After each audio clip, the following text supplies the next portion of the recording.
last of the kind of fireside chat conversations here is Tim Murphy. And Tim was supposed to be on a panel, I guess, a week ago, and we had some tech problems, and I just wouldn't let him punt on the opportunity. So pleasantly persistent, I think is what our friend Lou Masanti calls it. It was pleasantly persistent to get Tim with us here. I think the conversation on that data panel was good, but it was missing some of the things that is unique perspective that Tim can add. So we're going to talk a little bit about that.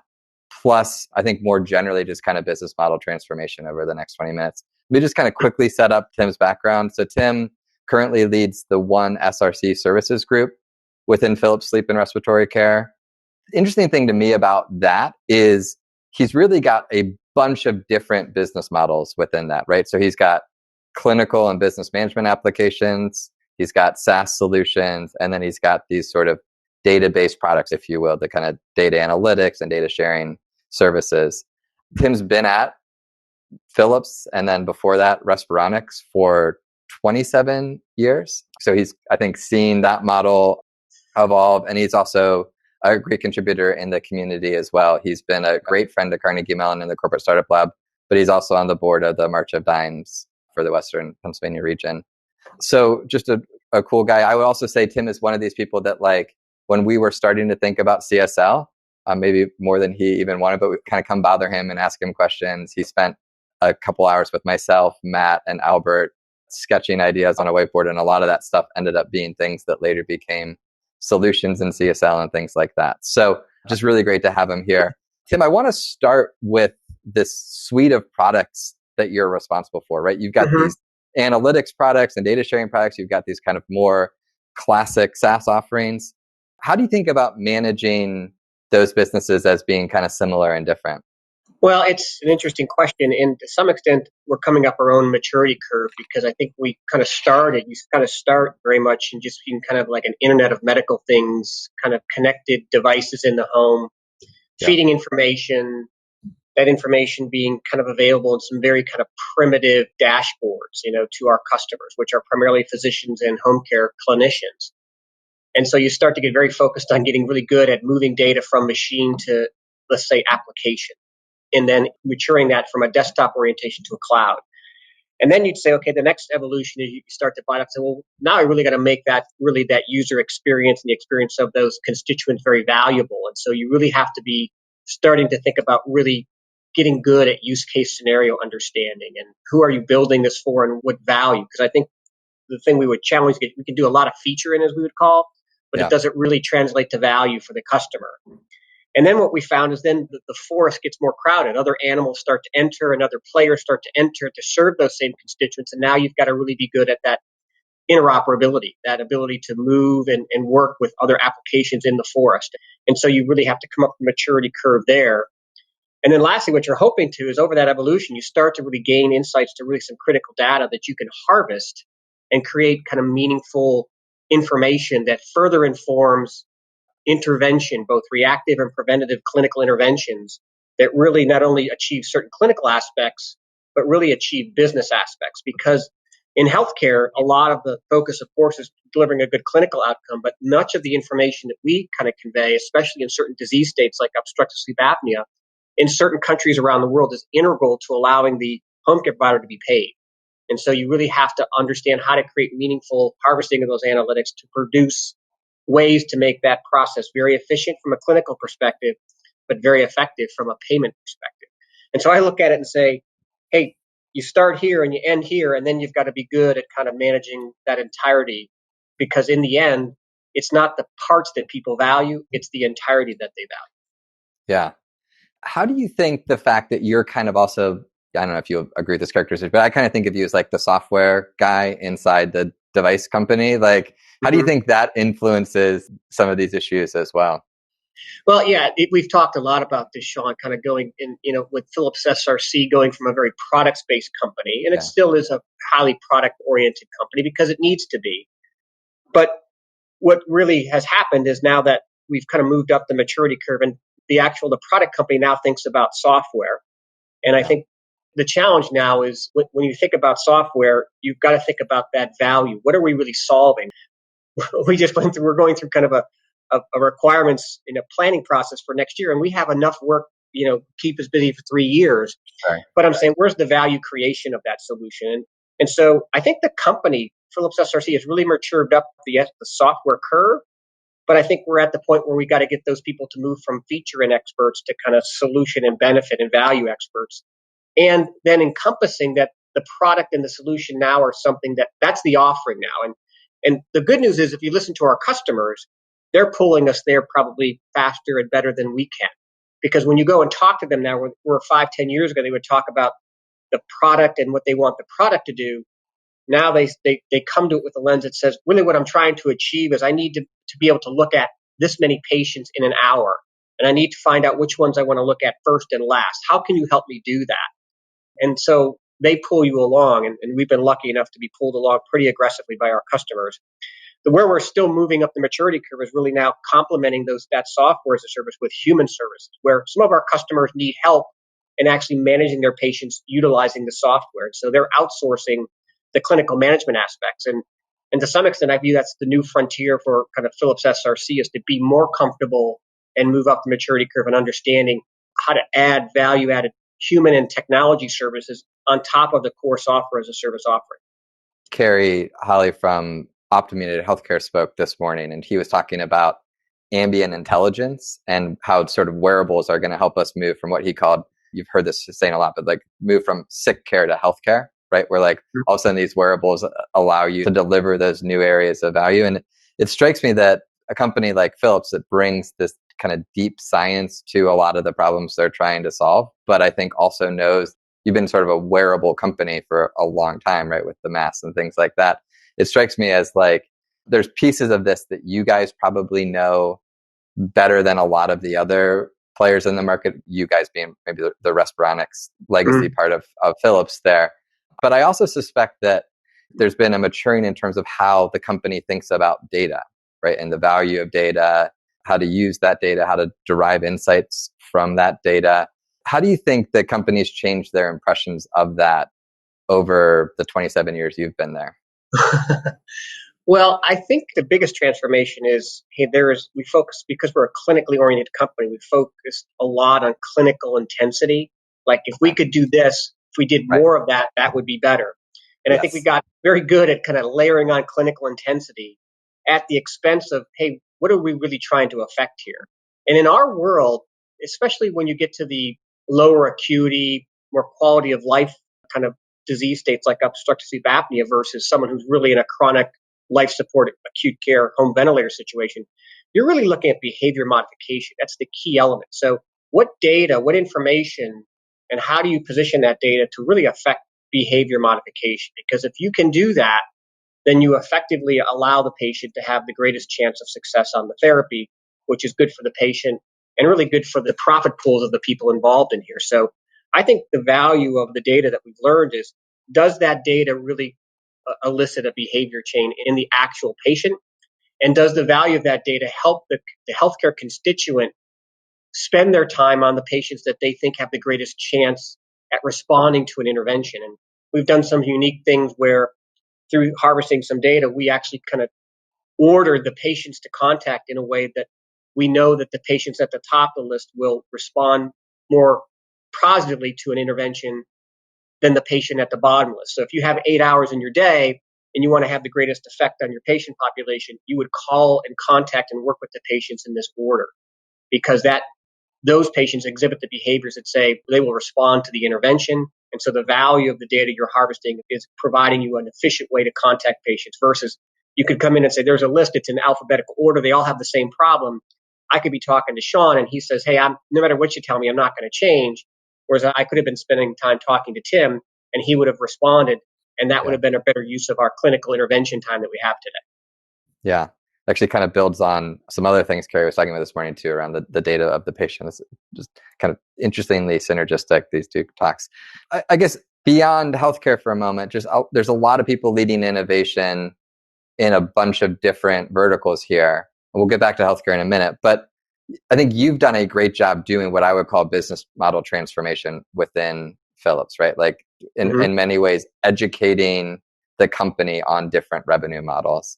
Just if someone was in a different space, but thinking, I need to do the same thing in safety, in, chemical Uh-huh. industry. Like, how would you encourage an executive to sort of catalyze this business model transformation? Wow, I should have applied much more hair gel today for that one. I don't know. I guess that my answer is I don't know, in a way, because I feel like, we're still on that curve ourselves. Um, and I think the way that I found a way to do it is to say, if you're having trouble with someone kind of figuring out how to monetize or build the business case around your software as a service, because some of those aren't as obvious, especially with us where we kind of came from a connected device, Internet of Medical Things. Yeah. Where we found success is when we started to layer on, we started to hear from our customers that they were, as much as the software could do and as much as we would train them, they still were struggling on using the capabilities of the platform to its fullest.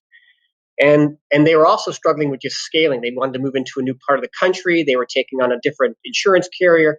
They were scaling and they were having turnover. So we said, well, why don't we build a service that we'll have the accredited individuals contacting your patients on your behalf, and we'll we actually built kind of a variant of the software configured to that service, and for our company and for the customer paying for that complimentary service, Yeah. which really was powered in a big way just by the software, was a way to make a pivot so that we could monetize the value of what we're doing. But we had to come to our customers differently, because even our customers had kind of built a sense that, well, the software just comes along with the product as a ride along, because Yep. it's coming from the same kind of connected device kind of history.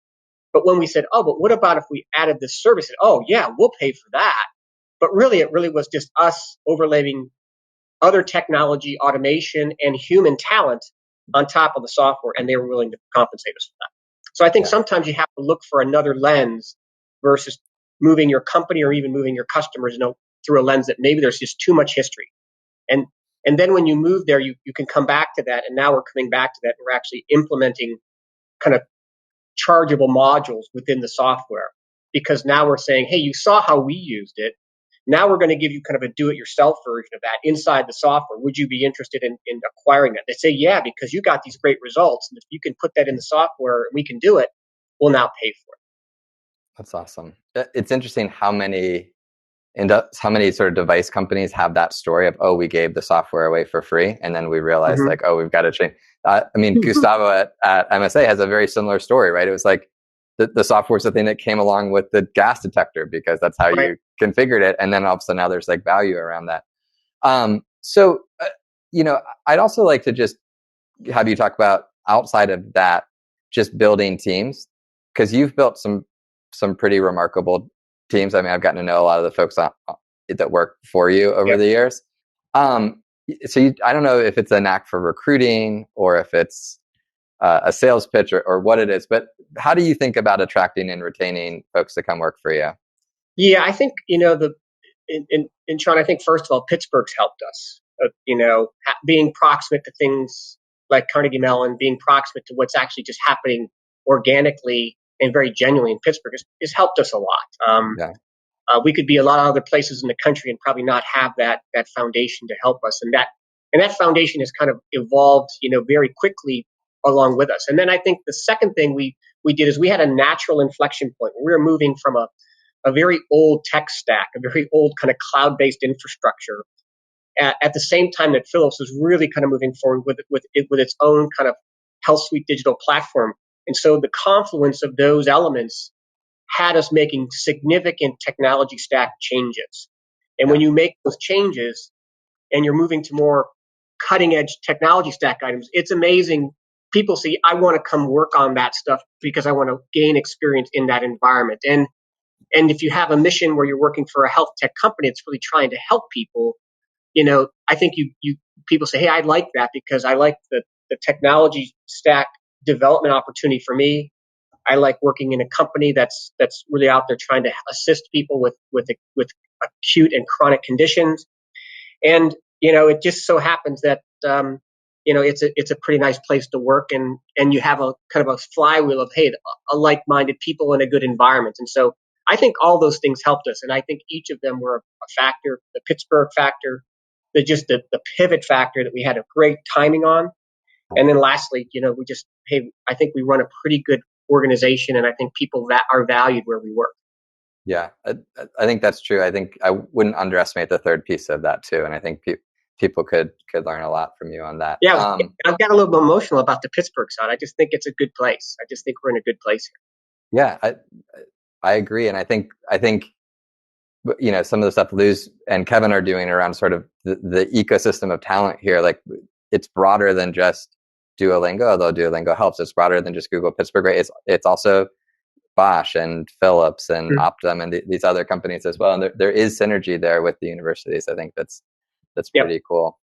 So speaking about the mission part of it, we a lot throughout the whole conference we were talking about like, well, how did COVID change your industry? I know COVID was a big thing for you guys, Mm. obviously, but just any kind of top level thoughts around the pandemic's influence on Sure. you and your team. Oh, well, beyond just the near term, when you hear about even all the consternation around the ventilator stockpile and the ventilation demand. I mean, Philips was at the core of that, whether it's for the United States or the world. And the good news is a good deal of the ventilation technology that is now being used around the world is developed from an R&D perspective and manufactured right here in Pittsburgh. Yeah. And then our hospital ventilation is made out in our Carlsbad location, but it really is all connected to Pittsburgh from a management perspective. So we immediately were able to jump in and try to serve that demand, and still are serving that demand. I just came off a call where we're talking about that ongoing demand and how to configure our capacity to scale to that and to keep up with that. The second thing it really did is it really pointed to, well, I'm sure people have said, it really had accelerated our interest in the virtualization of care. And even something as not as serious, but still serious, like obstructive sleep apnea, what you find is the dynamic there is totally changed, where people would potentially go to a lab to be diagnosed, be set up by a clinician inside their home, and then the clinician would visit systematically. Well, we had been working for years now to really virtualize that whole process where a diagnosis is done in the home, where actually the delivery of the therapeutic regimen comes to the patient through a home delivery service that we operate.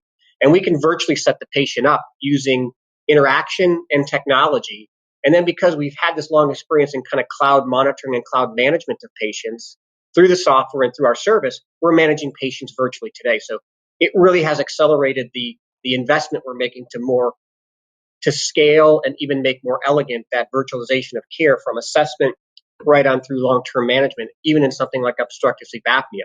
On the ventilation side, our ventilation technology is now connected to our cloud application, and we're enabling kind of remote management of patients that really are more ill and are on that respiratory side of the business. And so COVID was a big influence to kind of accelerating that virtualization of care for us in a home setting. Yeah. Yeah. It's I've been saying throughout the whole conference, it's good to be in telehealth right now. Mm-hmm. And I think like it's sort of an interesting, unique lens onto it with kind of what you guys both having this sort of hospital need, which is critical. You got to make it happen. And then obviously these other implications you're talking about. So last question is just, you like the things that you're interested in, I think are interesting landmarks for us as we think about research at CSL. Mm-hmm. And so I'm curious, just like generally right now, what are the areas of innovation you're most excited about? I think for me and for us here, I think, where I feel like the most stress on the business is really being able to play efficiently, effectively, and quickly with the other animals in the forest. Yeah. And you're interacting with your customers, you may not be the parent system, you're going to be the child system. So this whole area of interoperability and efficiently interoperating with the other systems and still maintaining your value, where you don't just disposition kind of value you'd like to maintain. And so how do you really learn to be a good player where you're giving enough but not too much? And from a technology perspective, there's a lot of things that we can do there. There's some middleware players you have to start to think about. But really, it's just, how do you set yourself up so you're a good contributor, but you're not losing your value proposition that you want to maintain. And for us, that's been one of the growing challenges, not only in the United States, but really around the world, where, this interoperability to customer systems, to third-party systems, to, mainline EMR systems, and even in hospitals is become a growing part of our portfolio, a growing part of our investment, because our system has to play with these other disparate systems in the home care environment, in a physician or lab environment, and even into a hospital environment. It's amazing. Tim, thank you for doing this. I really appreciate it. I know your schedule is busy, so getting this on the calendar so quickly was not simple. So thanks to you and Pam for making it happen, and hope to stay in touch here. But thanks so much. Will do. Thanks, Sean.